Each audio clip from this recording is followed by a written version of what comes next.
Oh, this is so good. Psychoanalytic work is so good. If that worked to just shame yourself into, oh, this is bad, don't do it. It's just We wouldn't really... have jobs, right? Yeah. I've never had anyone come in and say, I am cheating because I want to hurt my partner and I'm loving it.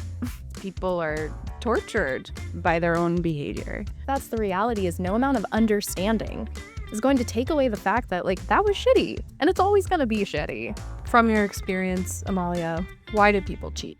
Okay. Oh, man. In this podcast, we unpack the internet's most asked anonymous mental health questions that you wish you could ask a therapist. And by anonymous, we mean the Reddit questions you post in the middle of the night. If you're new here, welcome.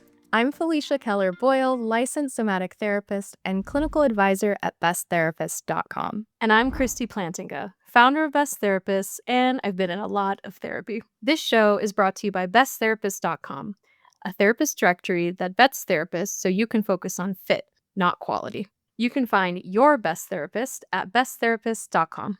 It's time to find out what therapists are really thinking. Amalia Miralrio is a licensed clinical social worker and ASEX certified sex therapist, providing therapy in Detroit and online for clients in Michigan and Pennsylvania.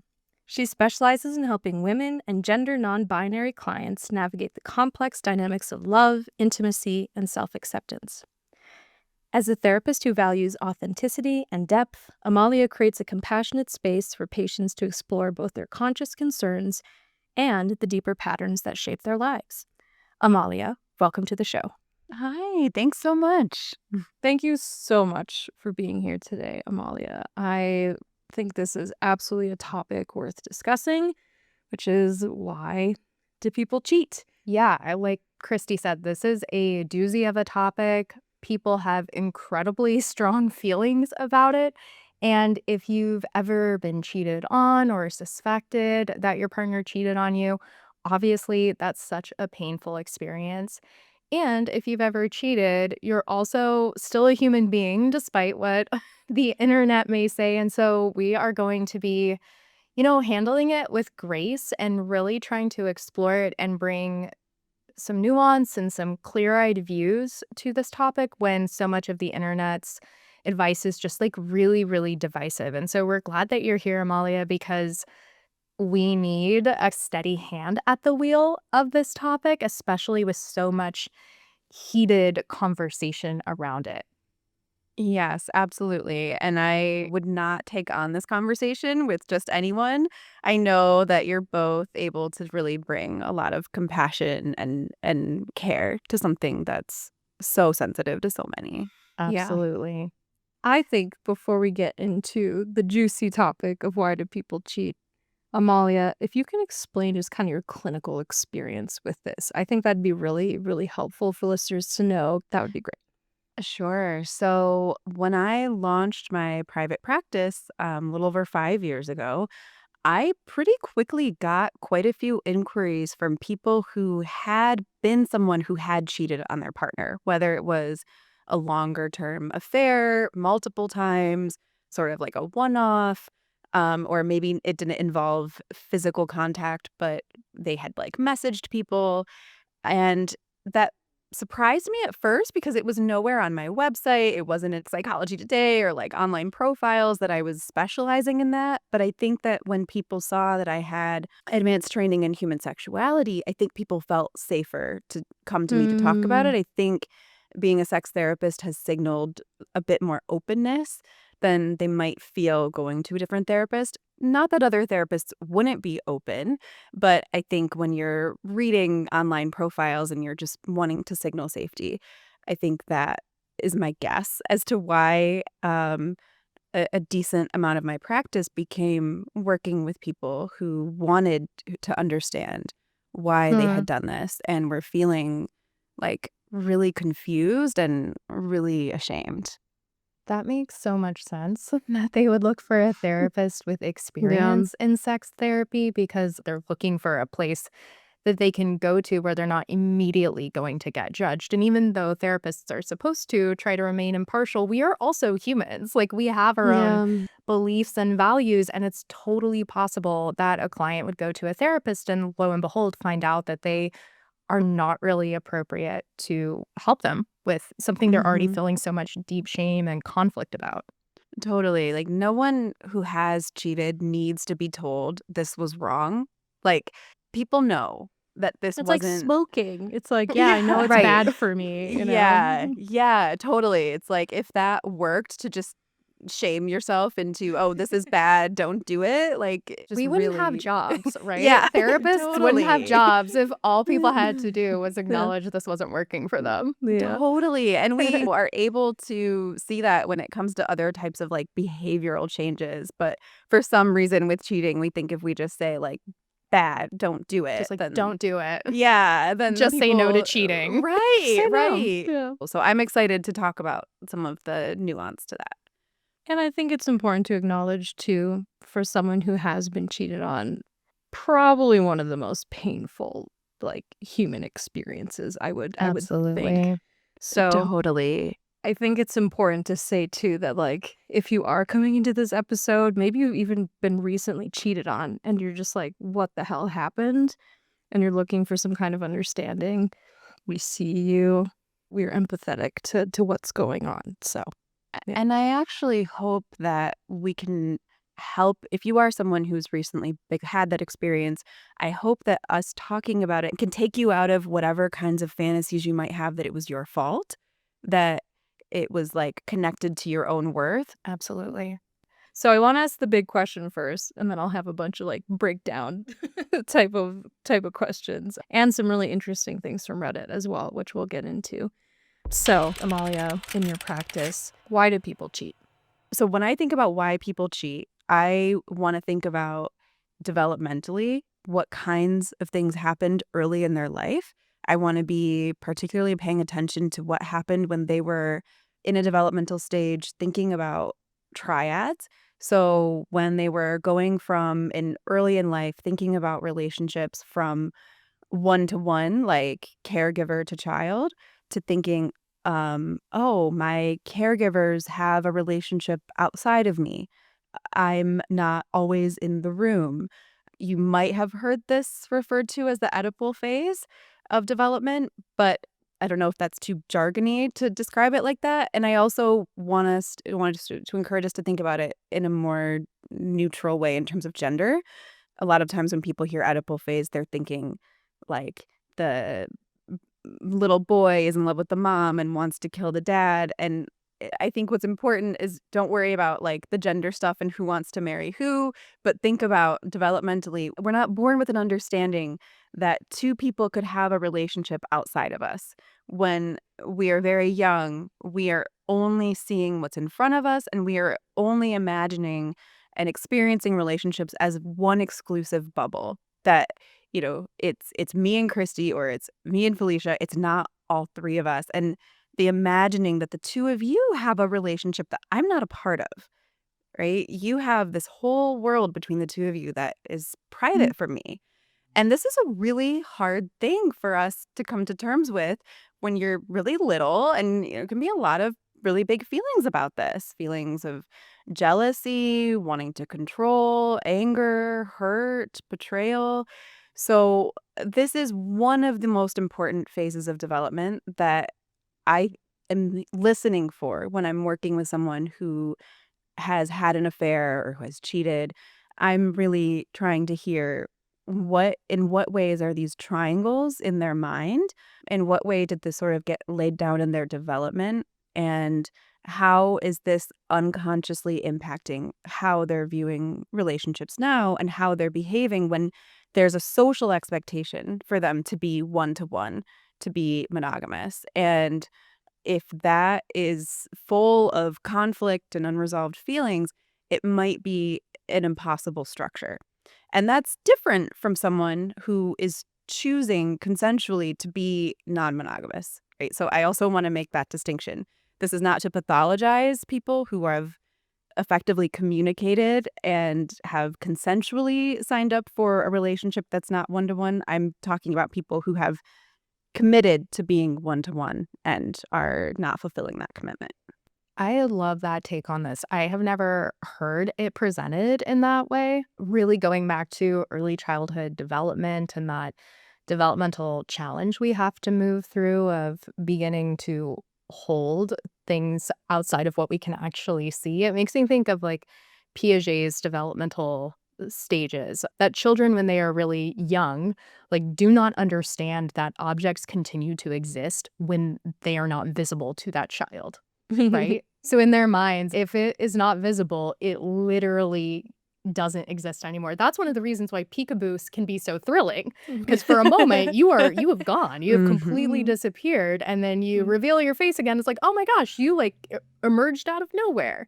Okay. Totally. And there are so many ways that we can kind of get caught up in that as adults without even realizing it. Of like, yeah, I know it's wrong, but like when you're in it, it's like so hard to remember that there's someone else's feelings that are a part of what you're doing when you're even when you are one-to-one with like an affair partner. It just feels like too abstract, too vague. It's like you know it's there, but you kind of don't let yourself know that it's there when you're in the moment. Yeah, it's almost like a form of dissociation in a way, Yeah, like a not knowing a not temporarily. knowing. Exactly. A Mhm, temporary not knowing. It's mhm, almost like you're splitting parts of your life, right? mhm, From mhm. when you're with your primary partner in that relationship, there are probably certain rules and certain ways of being. And then in order to go have the affair, you almost have to forget that this part of your life even exists. Yes, and you're making me think of something else, which is that one of the reasons going back to the original question, like, why do people cheat? One part of this is also, if someone has disavowed parts of themselves that they allow to come out with an affair partner.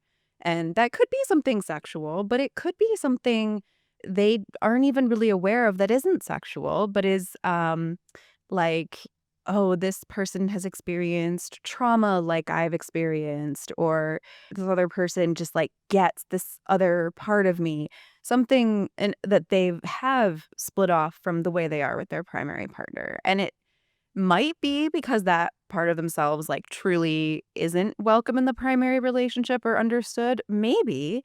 Or it might be that they're imagining it wouldn't be understood in their primary partnership.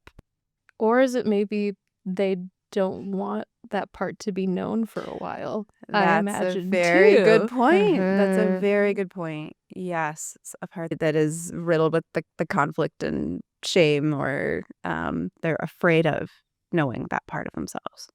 And if they're already doing something quote unquote shameful by having an affair, why not also allow that to be the playground for the other parts that feel shameful? It's like they've already opened that door.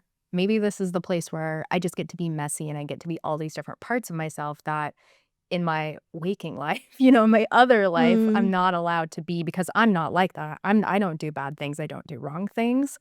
But I've kind of carved out this other section of my life where all of those rules don't apply and I can do and be all the things that I maybe consciously find not okay. Yes, and sometimes people are outside of their awareness actually pulling for punishment and wishing that the affair will be found out.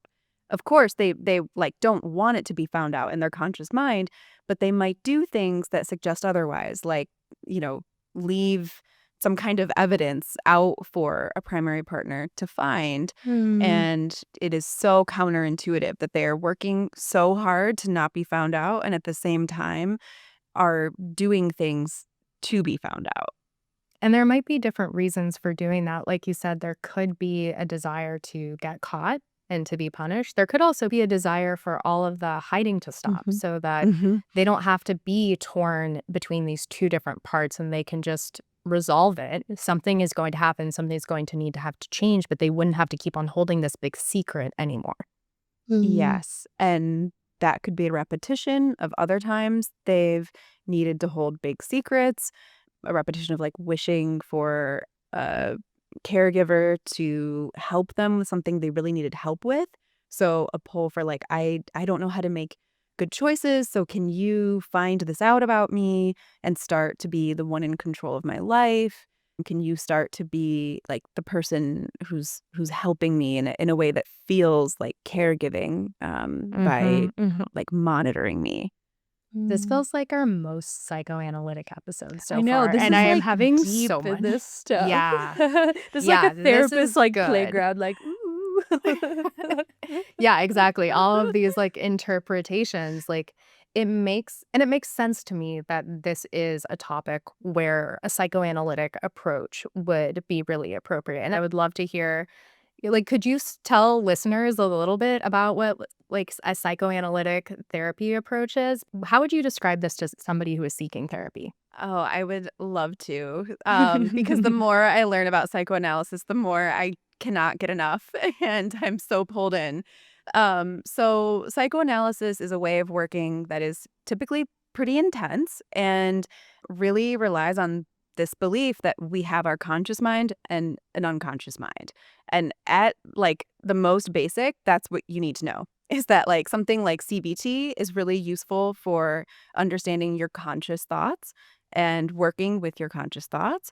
But the unconscious mind is intricately interwoven with our early childhood development, our relationships, our attachment, the relationship with the therapist. All of this has a lot of meaning in our unconscious mind, and things will repeat. So that number one, unconscious is real. And number two, it repeats. We repeat and repeat and repeat until things are brought into our awareness. And the process of bringing things into our awareness can be really slow. It can be really painful. It can be um, pretty labor intensive. Because there are good reasons. Fun. I'm really selling it. Yeah, I'm really sign selling it. us up. Right? I'm, like, all in because this is the type of work that I do, but yeah, Yeah. Yes. it's intense and sometimes slow and almost a bit mysterious compared to some of the other modalities that are just much more, like, straightforward and, Yeah, like you get, like, said, a dealing. workbook. Right, Yes. exactly. We're really going in and there's so much curiosity on the part of the therapist, obviously, but we're also asking that of the clients who are participating. Yes, absolutely. And, there's a reason why, like, it's so much easier to market CBT because if you believe that you just need to, like, come to this session and do this worksheet and you're going to be able to make the changes you want, which some people can for some issues. I'm not discounting it, but that sounds so neat. It sounds so Yeah. it is a seductive pull of like, oh, this is all I need to do and I'll be able to, Yeah. live the life I want. There are reasons why your mind is sort of protecting you from not knowing and why things are out of your awareness. But it's really important to remember you don't do it alone. This is why you don't do it alone. You do it with Yeah. a therapist. You do it with someone who you learn to trust and you work together. And Mhm. the relationship is so, so important when you're working psychoanalytically, or psychodynamically is another word that you'll hear. Okay. Well, it Go ahead. seems just so perfect for when you're doing something like cheating, you're like, "Why the hell am I doing this?" Exactly. Yes. But it's like when you have anxiety, it's like, "I am anxious. I know I am doing these anxious behaviors. This is what," and I'm sure psychoanalysis is also helpful for anxiety, Yes, but yes. for something like cheating, especially when it's just like, "I don't even know why I'm doing this. I don't understand myself truly at that level." Yes, exactly, because I can tell you, I've never had anyone come in and say, "I am cheating because I want to hurt my partner, and I wanna and I'm loving it." Yeah. That's never the experience. It's people are tortured by their own behavior. Let's just take a moment with that because I think for people who are listening to this and have been cheated on and are in so much pain, like maybe this is a small consolation, but I think that's really, really important for you to hear because I think, like we already said, one of the conclusions folks can come to is there's something wrong with me. Like, I must not be this enough, or I'm too much of that, or they are trying to hurt me. And just to hear that, for better or worse, like, you have never heard that be the case for somebody who is coming in for cheating. No one has said that to you to date. And in fact, Mhm. people feel incredibly riddled with guilt and shame when they become conscious of the impact they're having on their partner. Yeah, and the Yeah. sample, I think, is a little skewed, right? Like, these are people who are seeking help for it. But even in the case, like, let's say this is the worst case scenario, sociopath, psychopath, they just want to hurt people. They probably don't even understand why they want to hurt people at the end of the day. So it's almost like kind of, and again, I think sociopath, psychopath, other words that get thrown around a lot online And that's like without a really an completely understanding. different situation. Like, if someone is truly lacking empathy, then like that's like a whole different category, Yeah. right? So like that is so extreme and not very common. But yeah, even if someone were truly trying to hurt you because they got pleasure out of that, that person is going to be like in the extreme minority of folks who are cheating. Especially as, like, the sole motivator, because I will add that there can be a way that cheating is a way of showing anger and aggression that is not conscious, that someone's not aware of, and it can be used sort of sadistically of like, I do wanna get back at this person, I do wanna hurt this person, because they're feeling that this person has hurt them. So, I don't wanna discount that as part of the picture, but to Christie's point, of course, the people who are coming in for therapy are motivated to want to understand themselves and are sometimes feeling, like, absolutely tortured by their own behavior and stuck. What are some ways that that kind of plays out in an adult life? I think we've mentioned a few, but maybe just some common things that you've seen. It might go hand in hand with someone, like, really being in denial that what they do with one person could impact their relationship with another person, Mm. that they're really only able to see and feel what's right in front of them at one time.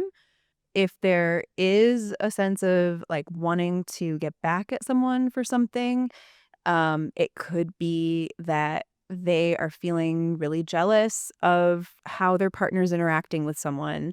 It could even be someone's really jealous of how their partner's interacting with their own kids. It can sometimes go hand in hand with people whose families of origin had kind of loose definitions around their roles.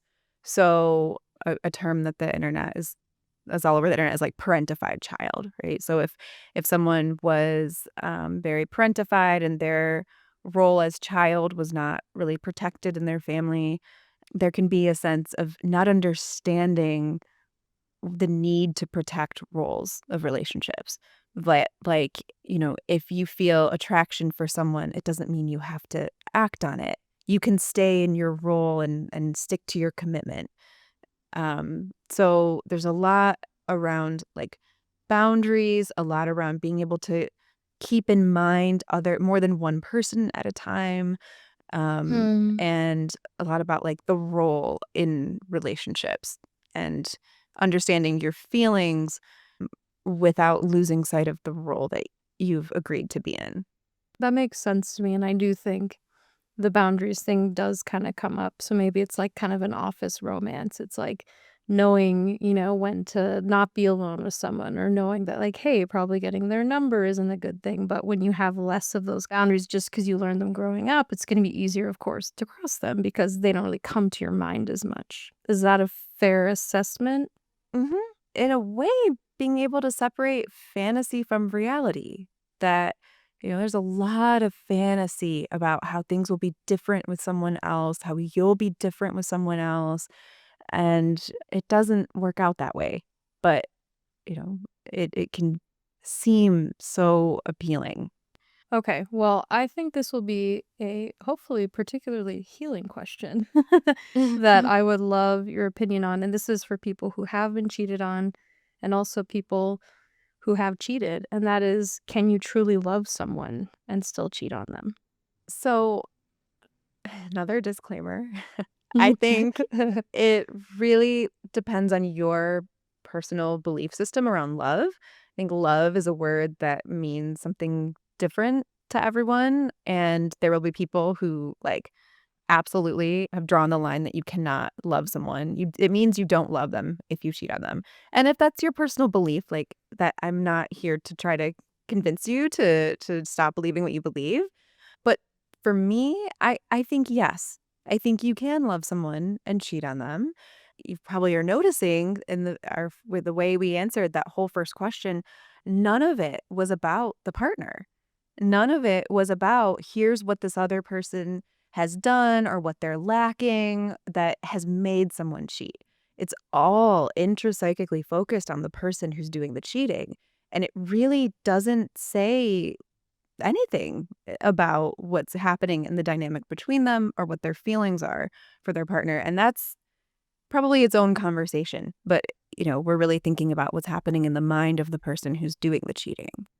Because I imagine there are many instances still where the relationship is not going well. And so then, Mm-hmm. they seek out satisfaction, whether it's sexual, emotional, whatever. I think that's kind of where most people's minds go when they think of cheating, either like I'm not good enough or our relationship isn't satisfying in whatever way that is.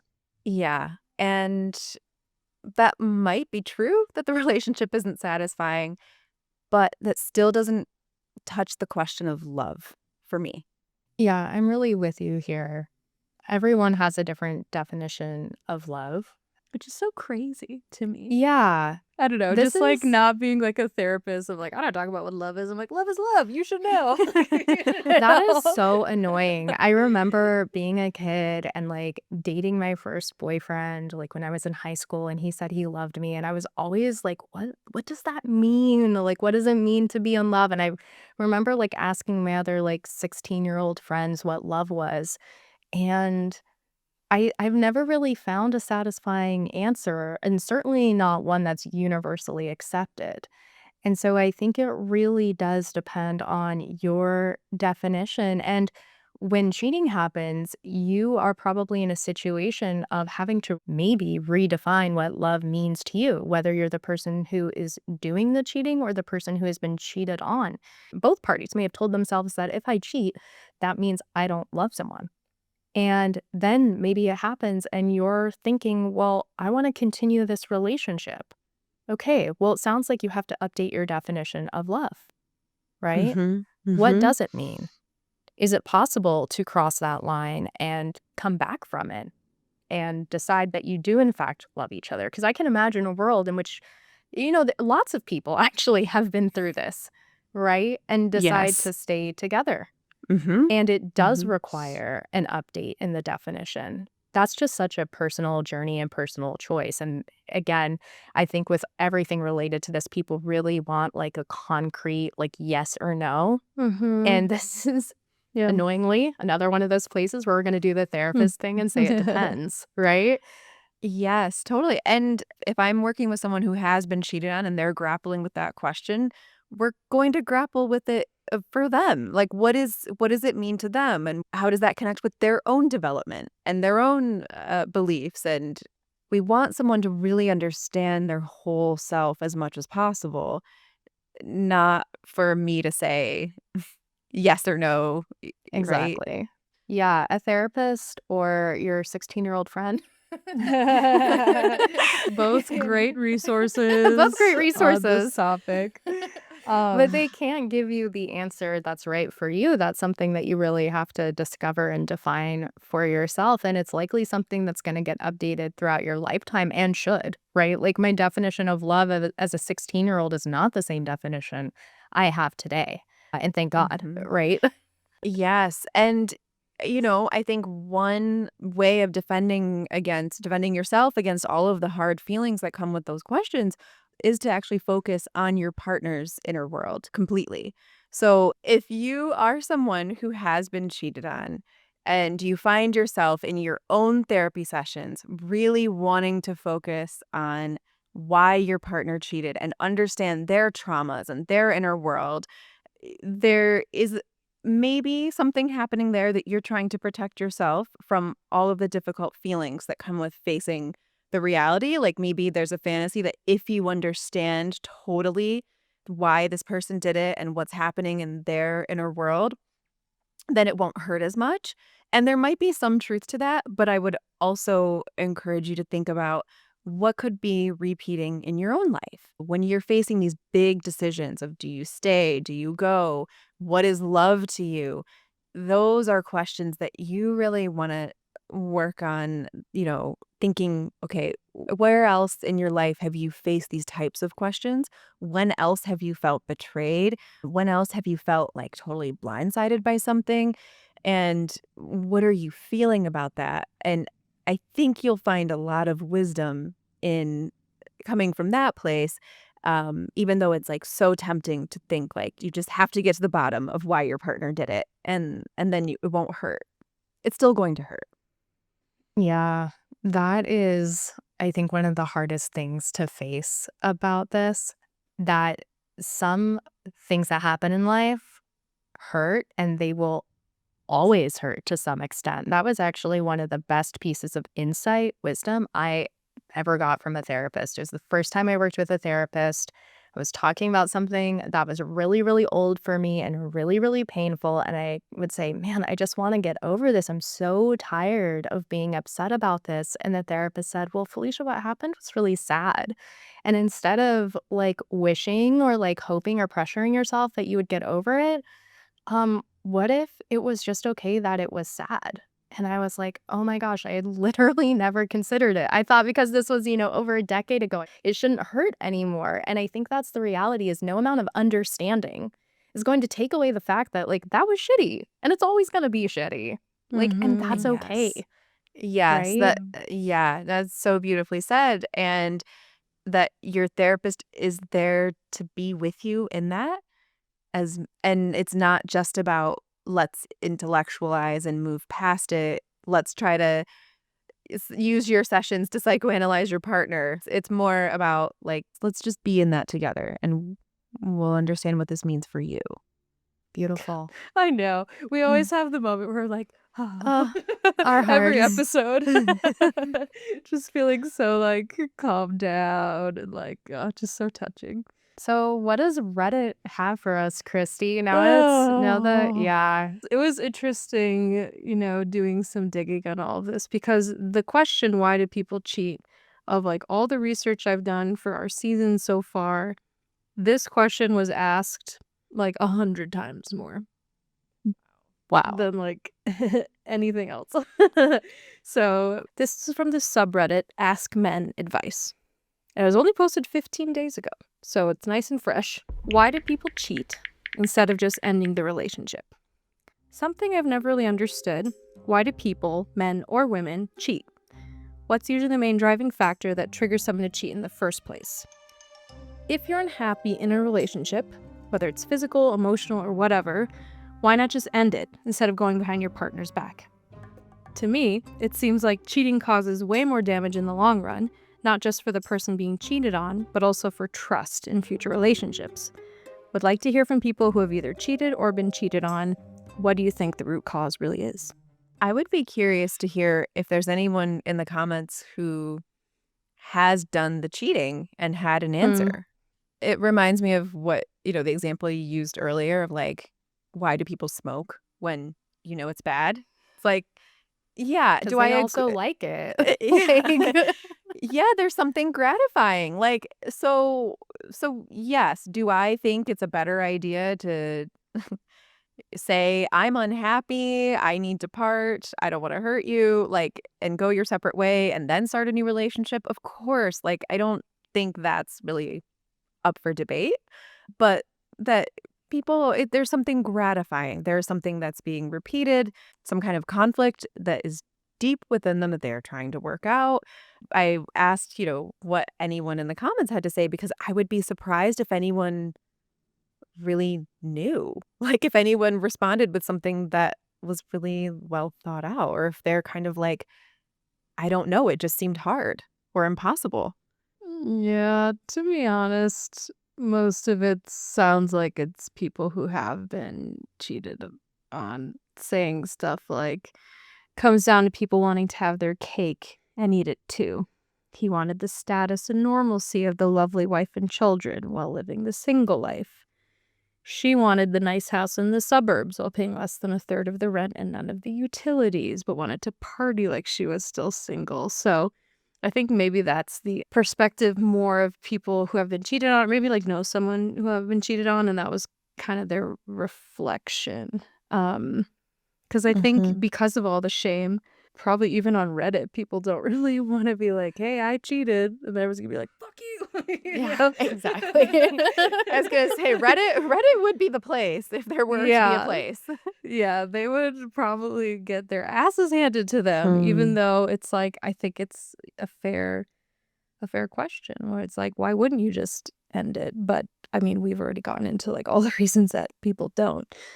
But Yeah, yeah. and there might be some truth to some of those, like, conjectures that people have made. Like, there might be, if one of these people were to get into therapy and say, like, "Hey, I'm cheating," and do the psychoanalytic work of, like, uncovering what is underneath that, some of it might be a bit of, like, "I wanna have my cake and eat it too. I want these certain privileges or access to things that I have, and I want the freedom," which seem to be, like, the theme with both of those, like, examples that you brought up, Christy, is, like, security and freedom, access and like, yeah, freedom, that kind of dichotomy that people were highlighting. And my guess is that is sometimes the case. Amalia, would you say you've heard some people like come to that conclusion?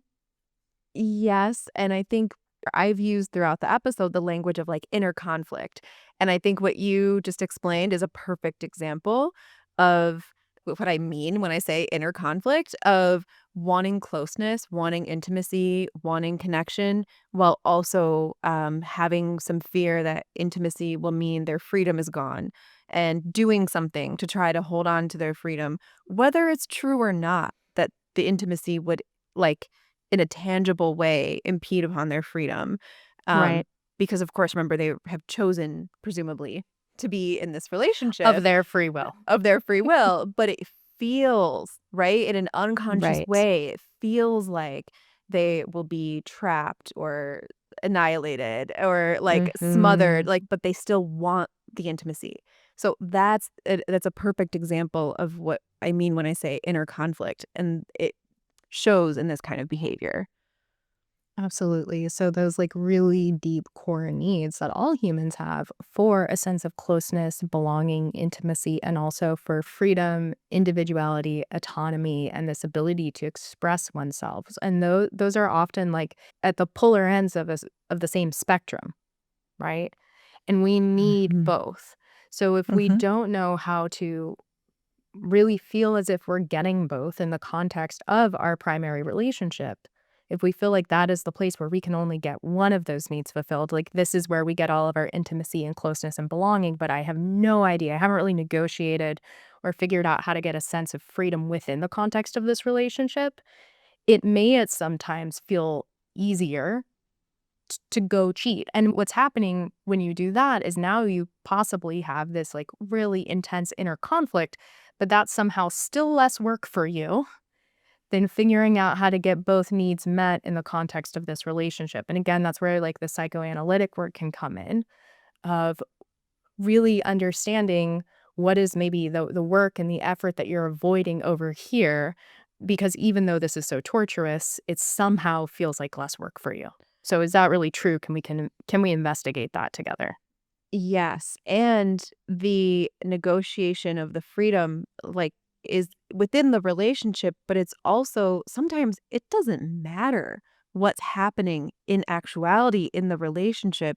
It doesn't matter who the partner is. It feels like there's no freedom on the inside Totally.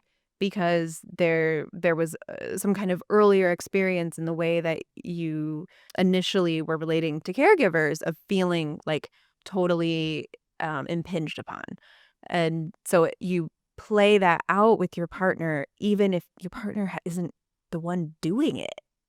Yeah, they might be like, "I'm seriously not trying to stop you from doing A, B, C, D," but the pattern that a person comes into that relationship is one in which, or at least early on, anytime there was intimacy, there was also control. perhaps. And Yeah. so the partner Yeah. doesn't even need to attempt to control them for the person to feel as if they're being controlled.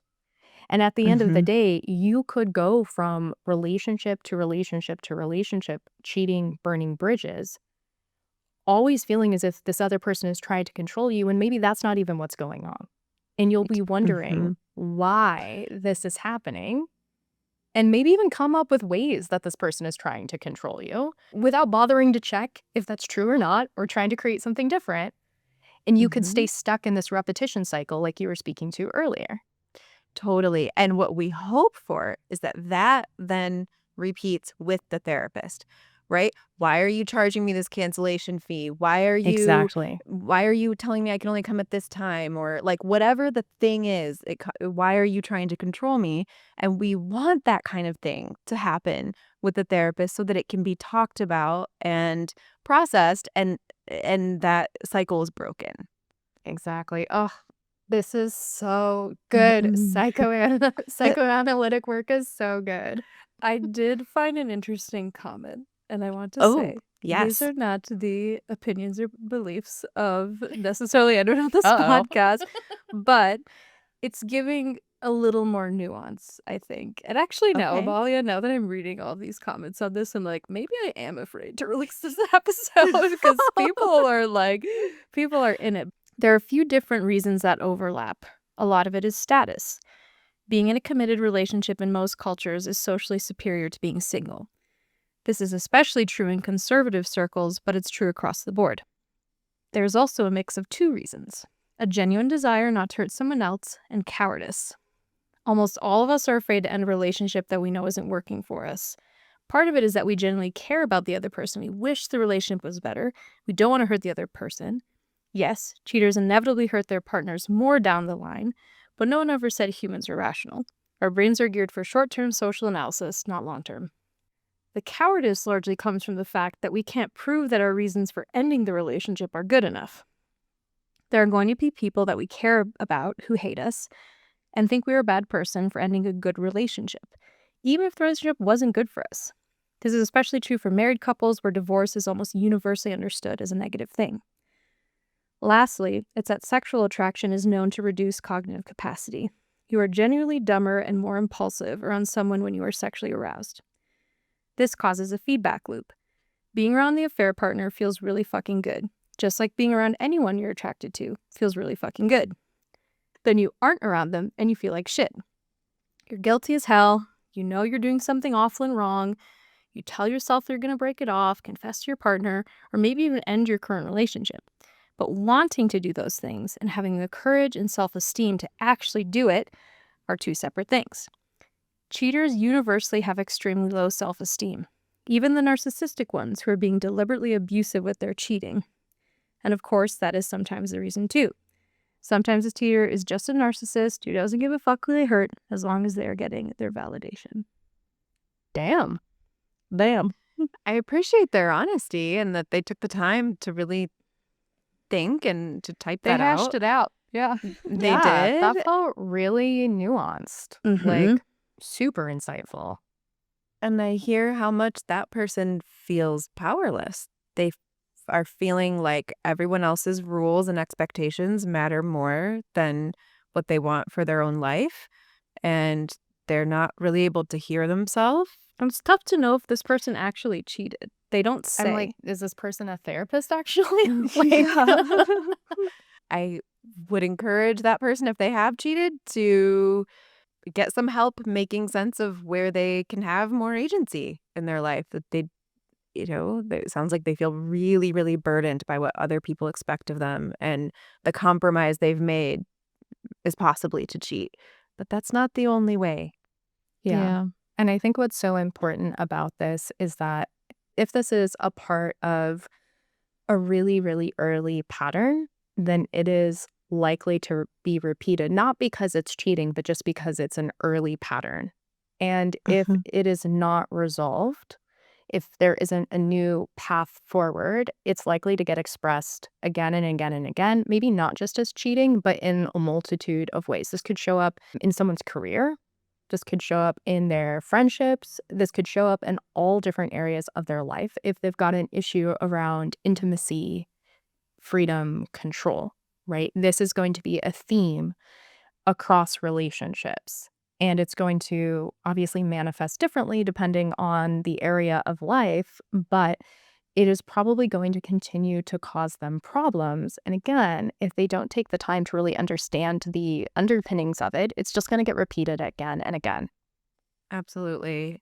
And I love that you brought up it could be cheating again, or it could be something else. Like this person who left that comment immediately, not knowing this person, not knowing anything about them. I'm like, wow, they sound like they really feel disconnected from their sense of agency, that other Yeah. people's expectations are just like totally dictate their life. Like, Yeah. yeah, you can imagine all the ways that could create problems at work, not just in terms of like possibly cheating.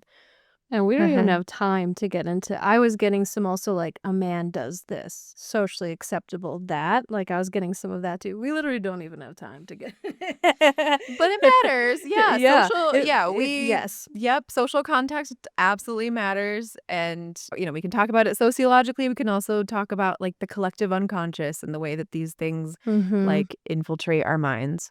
Yeah. That'll be part 2. Part 2 to this topic if we don't get so much hate DMs that we want to cover this topic again. I'm Okay. optimistic. I'm Yeah. optimistic. I I don't hope know. that folks listening are um, feeling like their feelings are valid, regardless of whichever side they've been on. And, there could very well be people who have been on both sides. We're kind of talking Yeah. about this as Yes. if it's like Yes. two distinct groups of people. But that's, of Mhm. course, not always the case. There are probably many people who have both been cheated on and who have cheated. That's a great People point. who have bangs and who have been cheated And on. Okay, last post from Reddit. Not necessarily a question. This is from the subreddit Change My View. Change my view. People who cheat, regardless of the circumstance, are selfish. I feel important to first preface that I've never personally been cheated on myself. I just don't understand why people don't have the courtesy to simply tell someone it's not working out or end things before they move on to other relationships. It makes sense to me that would be appropriate. Is it because we cannot have difficult conversations? Why can't we just be honest? I'm truly open to seeing a less black and white view on this. I've never personally been cheated on myself. I've just always personally believed that's unforgivable. How can you ever trust them again? Respectfully excluding relationships that have any form of abuse going on. So, change my view. People who cheat, regardless of the circumstance, are selfish. okay, I'm not trying to be an apologist for people who cheat, but like we're all selfish. Like fundamentally, people are making decisions with the goal of increasing their happiness and decreasing their discomfort.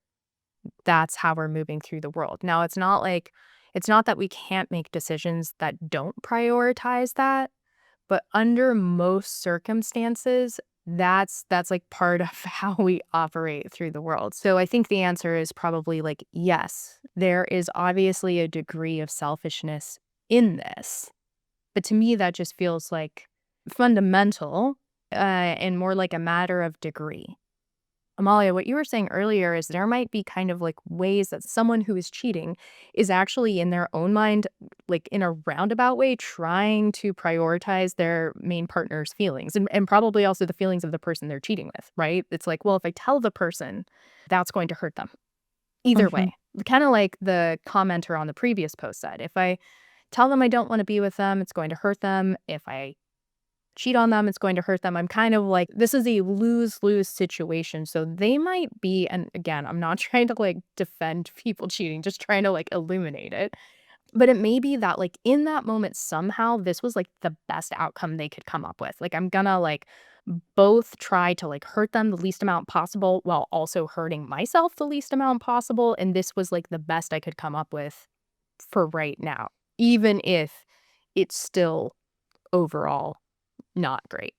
Yeah, I think I agree with what you're saying, and the language that I would put to it is you're describing like the pleasure principle, and you're describing the ways that when we're internally conflicted, we're always compromising. This is true in like daily things, right? Like Absolutely. this isn't like some big pathologized thing. Like I like wanted to go watch Netflix after I finished my work day to day, but I signed up to be on this podcast. Like, To you talk know, about super and difficult stuff. and I also wanted to be here, right? I Yeah. wanted both. I wanted like, and I had to like make a compromise. Okay, I'm gonna go watch Netflix like after we're finished recording, and so we're always doing this all day, all the time. It's not About literally, like, everything. everything, big and small. And when it comes to something like cheating, it's just that happening on a really large scale.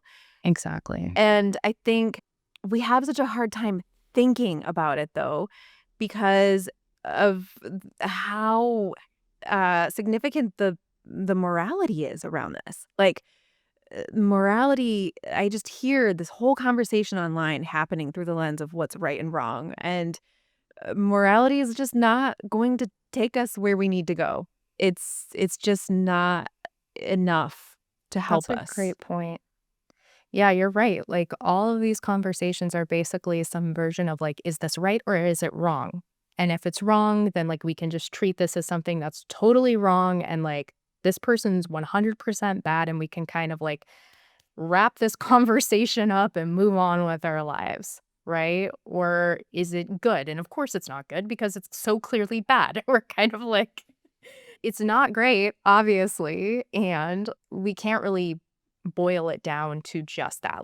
It's like we're asking the wrong questions. If we're just Exactly. stuck on the morality Mhm. issue, we're totally missing the point of this whole thing, and we're not going to get anywhere. If the goal is just, is this right or wrong? Is this person bad or good? We never actually resolve the issue.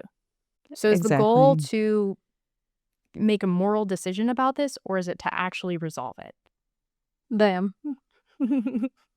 We have really gone places this episode. I didn't think I'd be discussing what is love on Yeah. this podcast What is the today. nature of good and evil? Yeah, right. Like, what the hell? What happens Oops. after we die? Let's get that in here. We have a couple minutes. Oh um, boy. that's so true that are we trying to say what's good or bad? Or are we trying to come to an understanding about this topic? Yeah, and You I know? can very confidently defend my position that I am here to try to help people, and Mhm. deciding if they are good or bad is not helpful at all. Mm. We know smoking's bad. 100%. We know smoking's bad. That's not how to get someone to quit, you Mhm. Right. know? Instead of like, how can I stop smoking? It's like asking, are people who smoke bad? And it's, Exactly. and Yeah. it's like you said, Amalia, we'll get nowhere with that question because what we're doing when we're asking that question is, if you're the person who's been cheated on, it's one of the things to keep you busy besides feeling your own hurt and understanding what this activates for you and your own psychology. And for the person who's doing the cheating, it's also a distraction from like, well, what's going on and what can I do to change these behaviors or come to a place of resolution in this? It's a distraction. And it's very handy because the other things that we're describing are so much more painful and require so much more work. Yes, there may be pieces of what we've said today that really like give you something new to think about and land with your personal experience.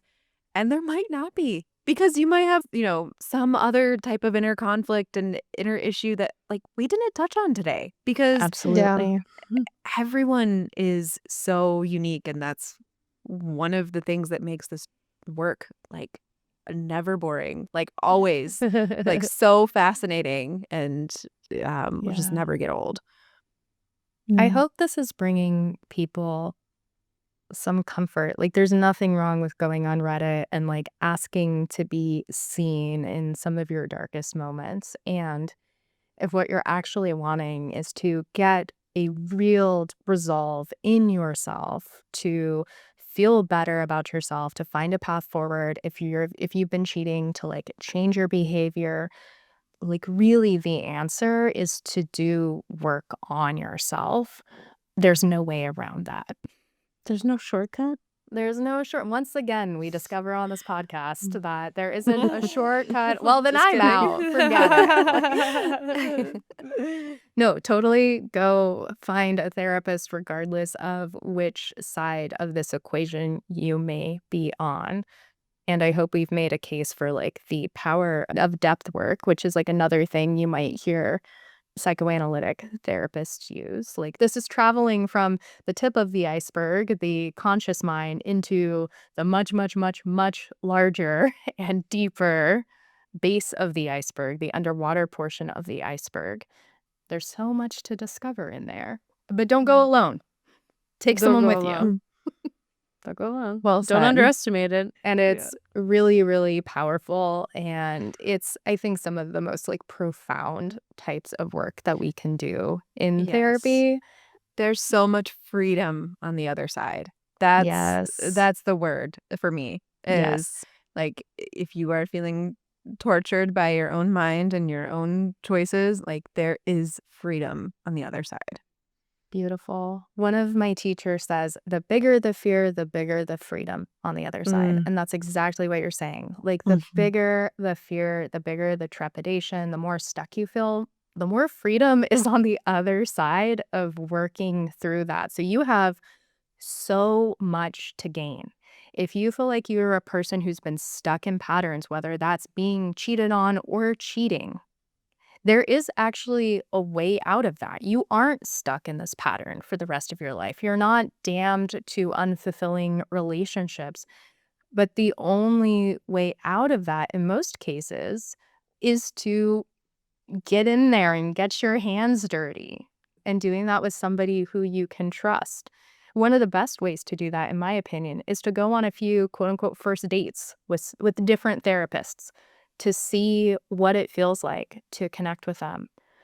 And I also want to say, Amalia, because you mentioned something earlier that I think was so important, that it is normal for conflict to come up in your relationship with your therapist. And in fact, when you're working from a psychoanalytic perspective, that is one of the big ways that change can happen. One of the big ways that we can resolve these patterns and complete them in a new way. Now, I'm not saying go into your therapy session trying to fight with your therapist. And I'm not saying therapists are out to frustrate you intentionally, but just that in the course of any human relationship, frustrations and challenges will occur. But therapists are in this unique position that no one else in your life is truly, where they have a vested interest and a responsibility to support you and to support your development in a really, really unique way. So take advantage of it. Don't run away when there's conflict. Now, of course, if this is truly not a good fit, like you are empowered to make a change. And if it's at all possible, lean into it. Get honest with your therapist. Have the tough conversations there. A great therapist will be able to hold their own boundaries and hold themselves while also staying connected with you. Yes, Great. absolutely. So, Amalia, we have to ask you before you go, what do you really think about people who cheat? Oh, man. I think that people who cheat need help and deserve help if they want help. Beautiful. Yeah. Yeah, it's as simple as that. Yeah. You know, like anything that somebody might be doing that is harmful to them and others, help is out there. You know, if you want to change, if you feel like this is actually a problem in your life, which of course is a very important first step, you know, you kind of have to decide that this is something you want help with. But if you do, there is help out there. That doesn't include debating your value, your intrinsic value as a human, right? And Amalia is at least one therapist out in the world that's a safe place to go to with these issues. Oh, thank you so much. Yeah, of course. Thank you for joining us on this. Oh my gosh. Yeah, you led us through the topic and we're just so grateful. Yeah. Where can people find you if they want to learn more about you, your work with you, connect with you, follow you on social Sure. media? Sure. So the best place to find me is my website, It's amitydetroitcounseling.com. You can find me on Instagram at Amalia Miralrio. You can subscribe to my blog. I really enjoy writing blogs because it gives me much more real estate to dive into these topics than I Room find for on nuance. more room for nuance than I'm going to find in an Instagram caption. Yeah. Got it. We used a lot of lingo today describing different kinds of therapists, and Mhm. you might be listening to this like driving, doing the dishes, like you might not have taken extensive notes. Psycho, and what? so What did they say? exactly. I know it can be overwhelming, like not knowing what types of terms to even search for. So I'll Absolutely. Yeah, so we want to make Mhm. sure that you're able to find a therapist who is a great fit for you. So Amalia has really graciously offered to share some of her guides with you. She's got a guide for folks who have been cheating and are ready to get some help so that you can help find a safe and supportive therapist for you, and a guide for people who have been cheated on so that you can find the right therapist for you. So we've got those in our show notes. So please go grab those, get her freebie, and get on her email list. Oh my gosh. Thank you so much, Amalia. Oh, it was thank such you a both. pleasure. And yeah, I really hope that people enjoy this conversation, learn a lot from it. That's all for this week's episode. If this conversation resonated with you, the best way to support us is to follow, rate, and review the show wherever you're listening right now. Are you watching on YouTube? Subscribe and drop us a comment. Have a friend in mind who could use the advice in this episode? Text them the podcast. You can also connect with us on Instagram at WYTT Podcast. We want to hear from you, so slide into our DMs with your mental health questions. They just might be featured on a future episode. What Your Therapist Thinks is hosted by me, Kristie Plantinga, and Felicia Keller-Boyle. This show is brought to you by BestTherapist.com, a therapist directory that vets therapists so you can focus on fit, not quality. You can find your best therapist at BestTherapist.com. Our show is produced by the team at Podvision. See you next time.